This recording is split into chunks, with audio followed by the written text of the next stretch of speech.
I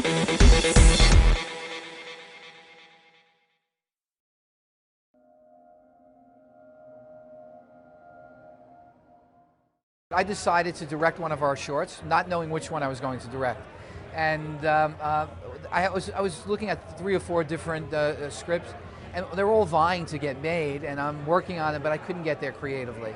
And the writer and my executive producer, Brad Winterbaum, were feeling my frustration, and they went out and they were brainstorming, and they came back with a one-line pitch to me, Bonnie and Clyde type couple, down and out on their luck, you know, find one of the alien weapons. The whole, I guess, interesting element in terms of like some kind of real story development coming out of this is that some human, fortunately being me in this case, Benny in this case, has figured out how to get these guns to work. They're not supposed to work unless the portal's open and they're all there, you know, and meanwhile somebody figured it out. That's a big piece of intel for S.H.I.E.L.D. Yeah, and so while they were supposed to kill us because he's like this fancy brainiac, they decide to keep us around. Yeah. And I said, I love that. And I love it for many reasons. I love that we had a strong female character. I love that Agent Sitwell, who's been living in the shadows of Agent Coulson, gets to prove himself. And most importantly, I like that 2 people outside the Marvel Cinematic Universe are now thrown into it head first. So I said, write it. Literally 3 hours later, he comes back with a screenplay. And listen, and you know, following Coulson for all those years, what would Coulson do? That was in his mind. You know, these people are so creative and inventive and resolute in their plan. I'm going to bring them into S.H.I.E.L.D. You know, I'm not only am I not going to neutralize them, I'm going to hire them. I mean, that was really the reason why I wanted to do it. I want to play with alien guns and blow up like massive sets, and so they had it all rigged.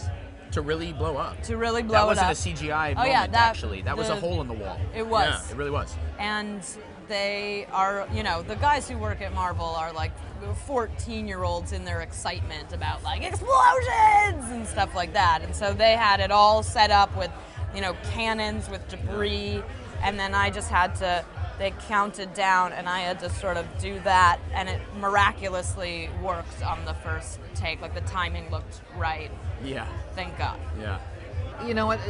We want to keep they're called Marvel one-shot for a reason. In the comics, the one-shot is a self-contained book, comic book, just for that one issue. The same thing with the shorts.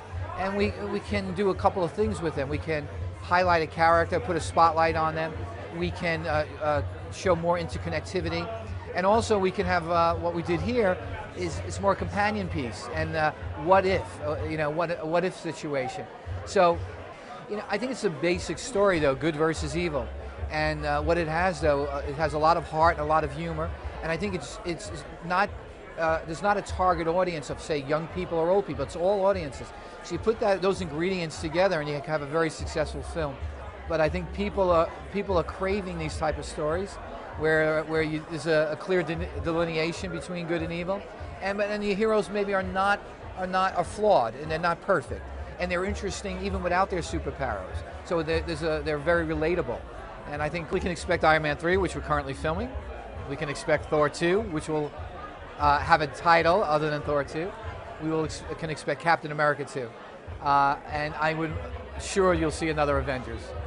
Now we have tonight in Hall H, we might make an announcement of a couple of other titles. But I have to reserve that for Hall H.